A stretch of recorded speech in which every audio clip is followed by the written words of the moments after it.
কেউ ভয় পাবেন না, কেউ আতঙ্কে থাকবেন না। আমাদের কর্মীরা রাস্তায় নেমেছে। আগামী কাল থেকে বিএলএ2রা বাড়ি বাড়ি যাবে। প্রত্যেকটা অঞ্চলে, প্রত্যেকটা ওয়ার্ডে একটা করে অ্যাসিস্ট করার জন্য হেল্প ডেস্ক তৈরি করা হচ্ছে, ক্যাম্প তৈরি করা হচ্ছে, এবং প্রত্যেকটা বিধানসভায় সুনির্দিষ্ট ওয়ার্ড রুমের ব্যবস্থা থাকবে। এমপিরা দায়িত্বে থাকবে এবং এমএলএরা দায়িত্বে থাকবে। সুতরাং এদের ভয়ে বা আতঙ্কে কেউ পা দেবেন না।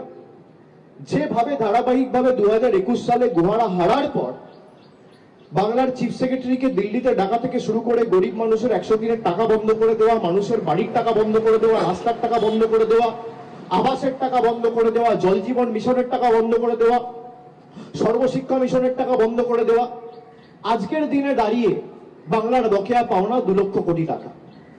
আমরা এই টাকা ফিরিয়ে আনবো। এটা চেষ্টা করেছিল 100 দিনের গরিব মানুষের টাকা আটকাতে পারেনি। আগামী দিন দিল্লি তৃণমূল কংগ্রেস যাবে। দেখুন, এখনো এসআইআর শুরু হয়নি, আগামী কাল থেকে শুরু হবে। ইনহিউমারেশন ফর্ম এখনো ডিস্ট্রিবিউটই হয়নি। তার আগে 6 জন মারা গেছে 6 দিনে, আপনি দেখুন। এবং সবার প্রায় ভোটার তালিকায় নাম ছিল কারোর 95 বছর বয়স, কারোর 57 বছর বয়স, কারোর 28 বছর বয়স, কারোর 62 বছর বয়স। দিনাটাও একজন ভদ্রলোক বিষ খেয়ে এখনো হাসপাতালে ভর্তি রয়েছে। আমরা তার সুস্থতা কামনা করি।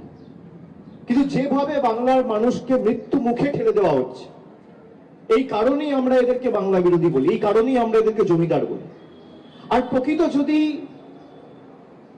আপনাদের অনুপ্রবেশকারী শনাক্তকরণ করে বাইরে পাঠাতে হতো, ডিপোর্ট করাই উদ্দেশ্য থাকতো, তাহলে যে একটা রাজ্য মায়ানমার এবং বাংলাদেশের সাথে বর্ডার শেয়ার করে সেখানে এসআইআর হচ্ছে না কেন? এর প্রশ্ন তো ইলেকশন কমিশনও দিতে পারেনি, বিজেপিও দিতে পারেনি। উত্তরটা কি?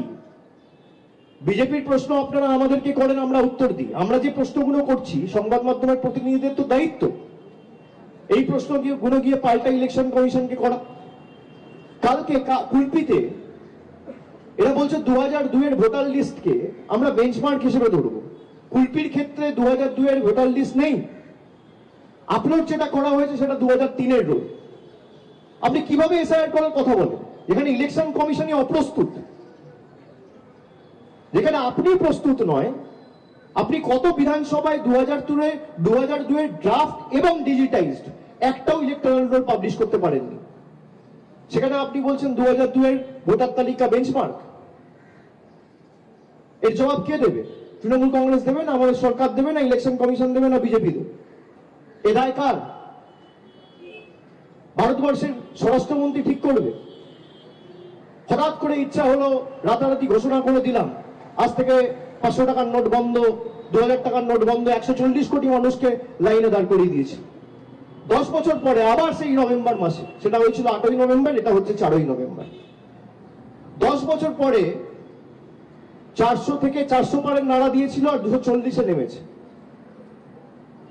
নোটবন্দি করে মানুষ এদের 303 থেকে 240-এ নেমেছে, আর এবার ভোটবন্দি করতে চেয়েছে মানুষের 240 থেকে 100-তে নেওয়া হবে। আর আমি তো চ্যালেঞ্জ করেছিলাম যেদিনকে এসআইআর এর কথা ঘোষণা করেছিল, পরের দিন সাংবাদিক বৈঠক করে বলেছিলাম যে বিজেপি আমার চ্যালেঞ্জ অ্যাকসেপ্ট করুক। আজকে 5 দিন হয়ে গেল, তো 120 ঘন্টা পার। বিজেপি অ্যাকসেপ্ট করছে না কেন? তারা তো বলছে যে অনুপ্রবেশকারী চলে গেলে তৃণমূল নাকি হেরে যাবে। তাই যদি হয় তাহলে আমার চ্যালেঞ্জ অ্যাকসেপ্ট করুক যে এসআইআর হওয়ার পরেও তৃণমূলের ভোটের শতাংশ বাড়বে আর আসনের সংখ্যা বাড়বে। আর যদি না বাড়ে আপনারা যা শাস্তি দেবেন আমি মাথা পেতে নেব। আর যদি বাড়ে তাহলে আমি কোনো শাস্তি দেব না। কান ধরে বাংলার 10 কোটি মানুষের কাছে ক্ষমা চেয়ে বাংলার যে 2 লক্ষ কোটি টাকা আপনারা আটকে রেখেছেন, সেটা 1 সপ্তাহের মধ্যে আপনাদের ছাড়তে হবে। চ্যালেঞ্জ অ্যাকসেপ্ট করুন, কত ধানে কত চাল বোঝা যাবে। এইটুকুই আমার বলার ছিল। তো আজকে আপনারা সবাই ছিলেন এই জয়নিং প্রক্রিয়ায়। আমি শোভনদা সহ বৈশাখী বন্দ্যোপাধ্যায়, তাদের দুজনকেই আমি শুভেচ্ছা জানাচ্ছি। তৃণমূল কংগ্রেসের কর্মী হিসেবে, সৈনিক হিসেবে তারা কাজ করবে এবং আগামী দিন দল এবং মমতা বন্দ্যোপাধ্যায়ের হাত তারা শক্তিশালী করবে, আমার এই আশাই রইল।